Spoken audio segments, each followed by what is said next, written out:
Hello everyone! In today's narrated video, I'll be carving a small feather pendant.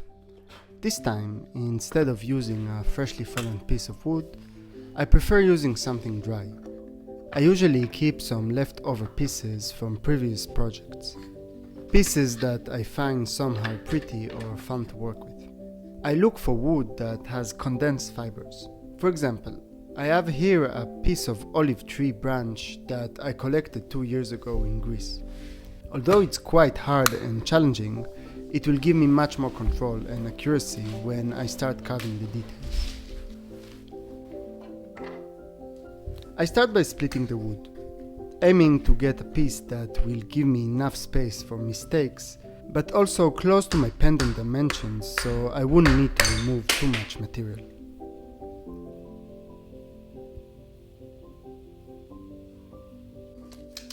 To start roughing out my piece, I use the Mora 120. In my experience, working with olive wood, often tools which are too thin or have a softer blade tend to chip and get small dents. However, I found that the Mora 120 can withstand most rough work. My first goal with my piece is to make a nice flat and smooth surface for me to draw and visualize my design. I will carve the end grain as well, making sure there are no cracks or damage caused by the saw. Now that I have a shape I'm certain I can work with, I can draw the outline.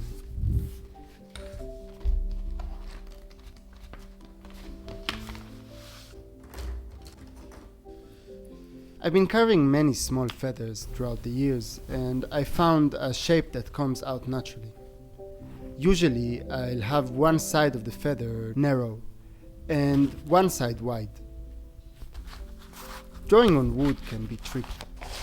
I don't like using pencils as they tend to get smudged, and most pens either don't work or are too wet, which makes the ink go too deep into the wood.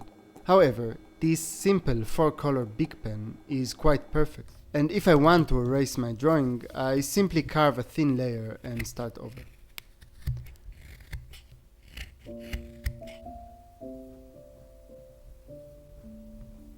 So, after managing to find an outline that I like, I can start carving. Whenever I'm carving small pendants, I make sure to use a longer piece of wood, carving only the tip of it. This way, I can easily hold the wood while carving. Here, this piece is still quite small. It would have probably been much more comfortable using a longer piece. When working on this stage, I make sure to still leave some thickness. In the past, I've made the mistake of carving too much in the beginning, and while I'm still carving the general shape, I end up breaking the piece or damaging it in an irreversible way. Carving these V-shaped grooves around the bottom of the feather requires special attention, as there's a risk of breaking my design using too much force. Once the knife reaches the bottom of the V, it wants to continue with the fibers, leading to splitting the wood.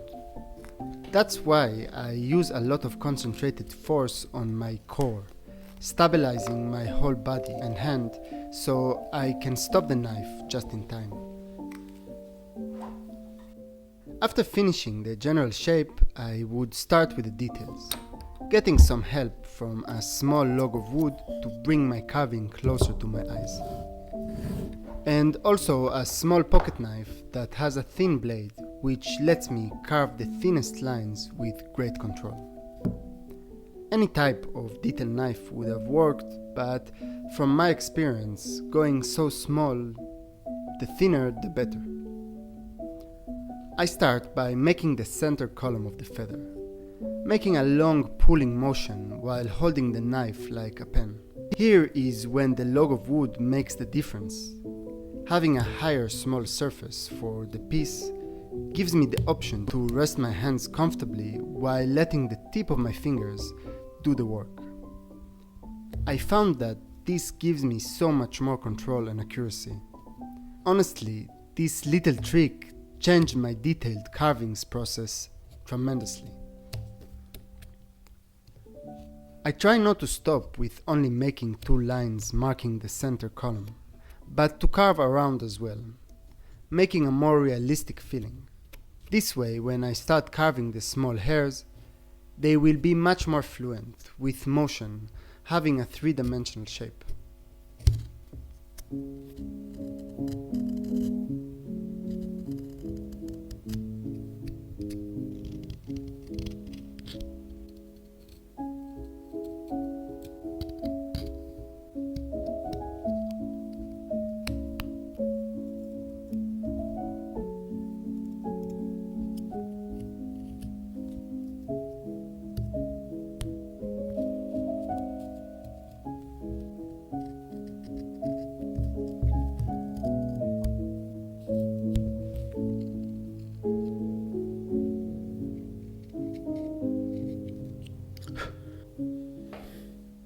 Every time I feel my knife getting a bit dull, I stop and hone it. I use a strop and a polishing compound made by FlexCut. I've used these for several years now and they always work great. However, using an old leather belt and polishing compound from a local hardware store could work as well.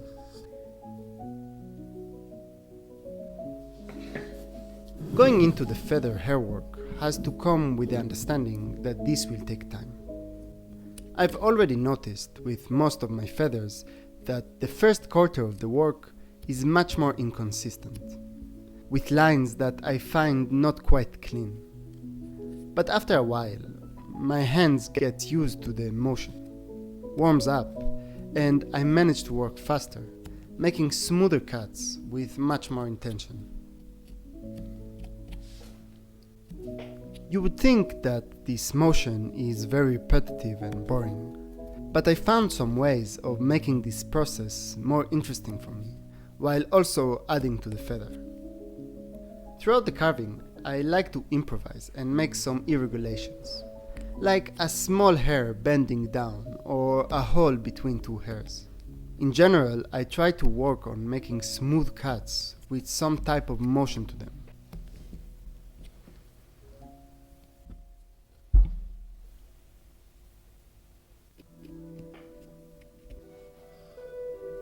Many times this motion dictates my next hair, and at some point, when I see that I get bored from the motion or it looks too static, I choose to let one hair go wild, dictating a new direction and motion, making a wild feather with some holes and spaces that I'll carve out later on. For each line that needs to be removed, I approach the wood from 2 angles. First, I cut not too deep, with the tip of the blade towards the empty surface of the wood. And then, from the other side, a gentle cut meeting the previous one, creating a thin triangle valley in the wood. The main reason I start with the tip towards the empty surface of the wood is to make sure I don't damage the details I already carved, making a stop cut for the next cut to come.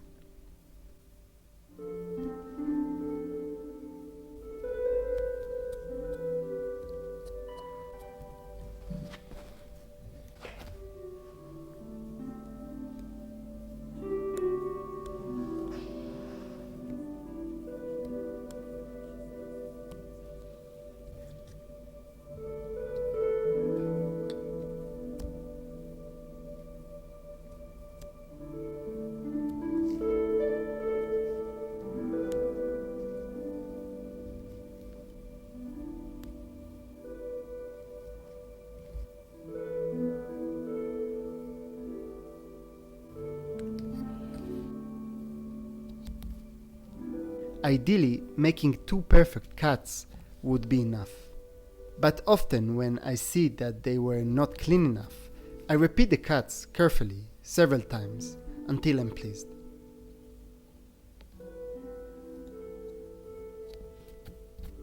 If you have some sort of experience with carving wood, you probably noticed that both cuts for each valley come from the same direction, starting at the middle column going outside.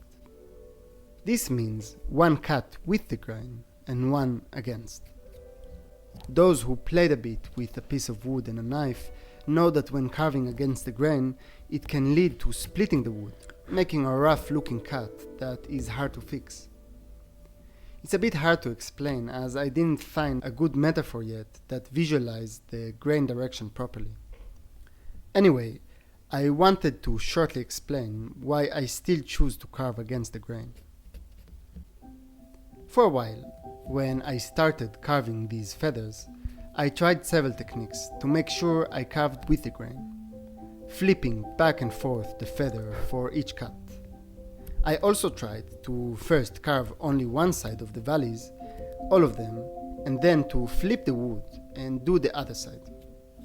Both ways took too much time or made the hairs not consistent in a way I wasn't satisfied with.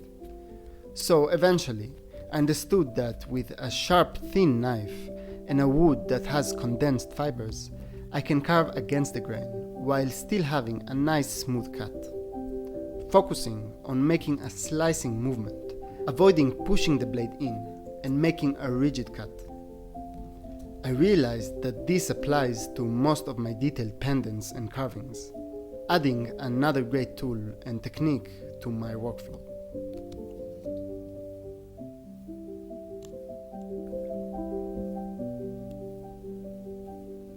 My carving journey until here took quite a lot of dedication. Doing something that I love so much sure helped. I wanted for a moment to speak on something new that I decided to put my dedication into. A few weeks ago, I opened a new Patreon page where I'll be working on growing and going outside of my comfort zone while understanding how to give value to those who join. My goal is to give you more, making narrated point of view videos that require much less editing and post-production. If this sounds interesting to you, I invite you to go look around and see what I already made. I'm only starting, but I know I'll get much better soon. I trust my dedication.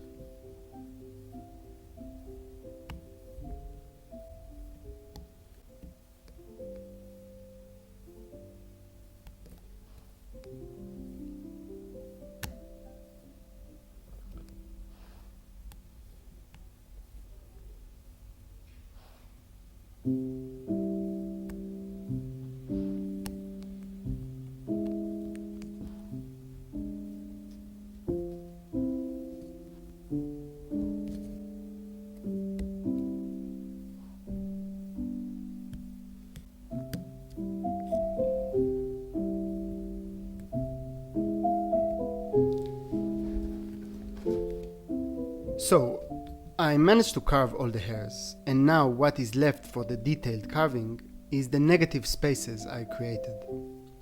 But before I do that, I will be thinning the back, making the feather more flat and bringing the shape closer to its final form.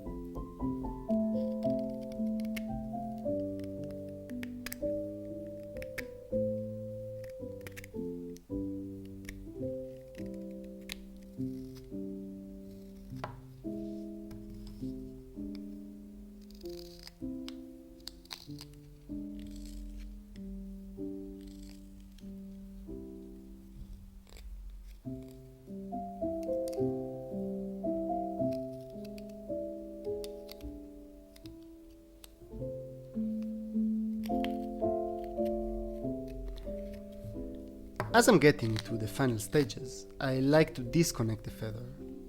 Needing to carve deeper into the wood and with details that are quite random, I would like to be able to move the feather freely. So every small corner would be accessible from any angle I desire.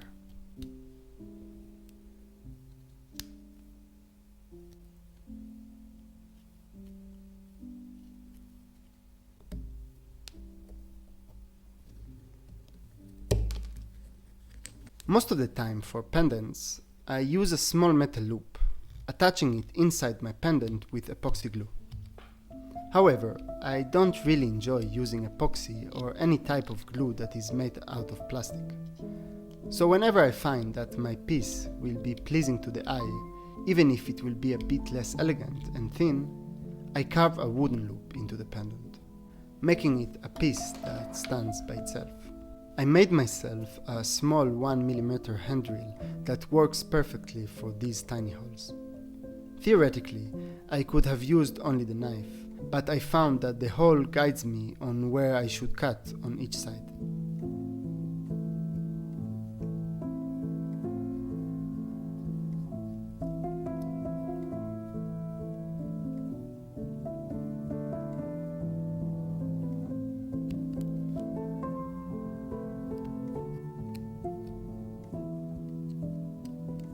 Having a wooden loop here opens a weak point that I need to consider.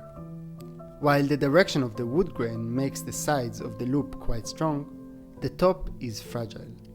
So I need to make sure it's thick enough so it won't break and split.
When working on these small negative spaces, I start by carving the front and the sides.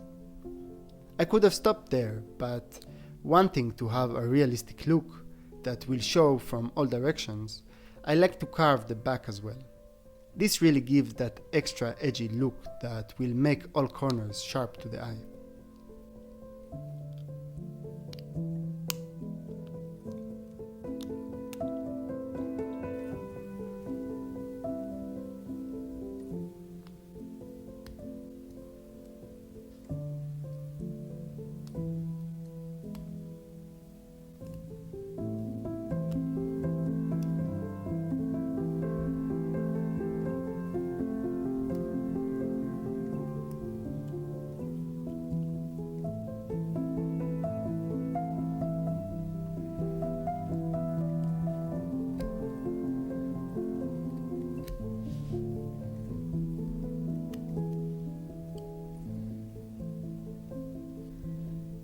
The carving is finished.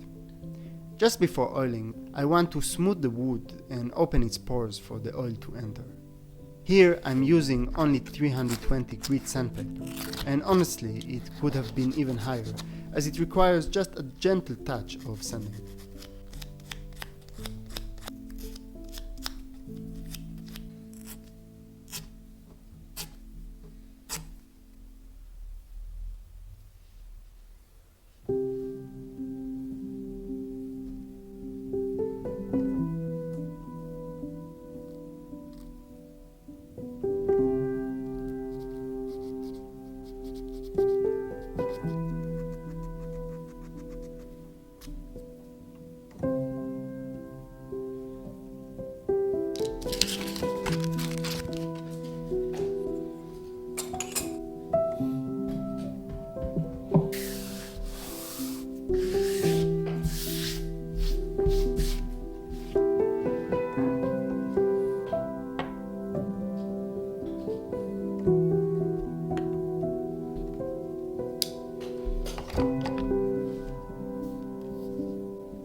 For most of my pendants, I like using hemp seed oil.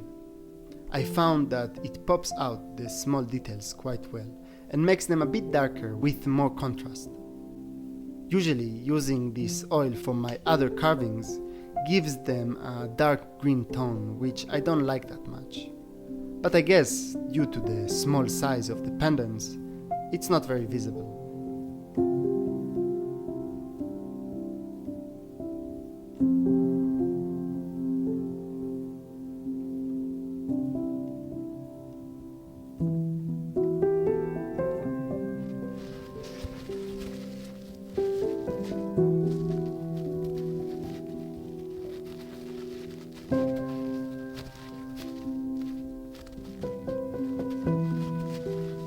So, we came to the end of this little pendant birth.